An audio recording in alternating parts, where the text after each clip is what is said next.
ඔයාට ණය ගෙවන්නම විදිහක් නැත්තම් ණය ගොඩක් අරගෙන නම් තියෙන ණය ගෙවන්නම විදිහක් නැත්තම් ණය නොගෙවා ණය ගෙවන්න තමයි මම මේ කියන්න හදන්නේ. කොහොමද ණය නොගෙවා ණය ගෙවන්නේ?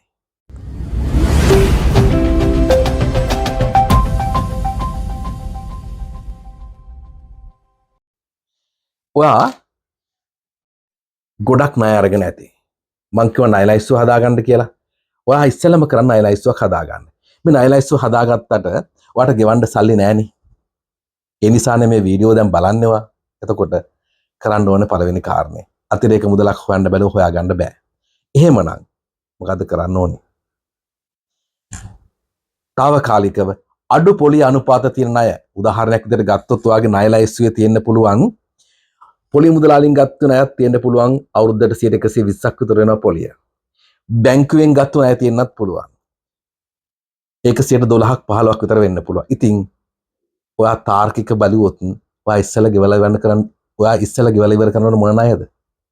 120ක් අවුරුද්දට ගෙවන්න ගියොත් ඔයා අනිවාර්යයෙන්ම බැංක්‍රප්ට් වෙන ඔයාට කර කියා ගන්න දෙයක් නැති වෙන ඔයාට සියදිවි හානි කර ගන්න මට්ටමට යන්න පුළුවන්. ඒ නිසා ඔයාට මම යෝජනා කරන්නේ අර බැංකුවේ ගෙවන්න තියෙන ණය පොඩ්ඩක් ගෙවන එක පැත්තකට දාන්න.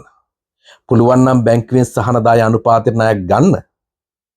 එහෙම ගන්න බැරි ඒක පොඩ්ඩක් ගෙවන එක මාසයක් දෙකක් පරක්කු කරන්න.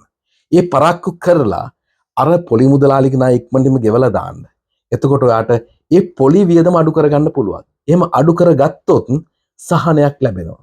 මේ විදිහට අඩු පොලි අනුපාත ණය පොඩ්ඩක් පස්සට දාලා වැඩි පොලි අනුපාත තියෙන ණය ඉක්මනට ගෙවලා දාන්න. එතකොට මේ වික්‍රමයේ අනුගමනය කිරීමෙන් ඔයාට පොලිය තියෙන පිරිවැය, පොලිය තියෙන බර අඩු වෙන්න පුළුවන්.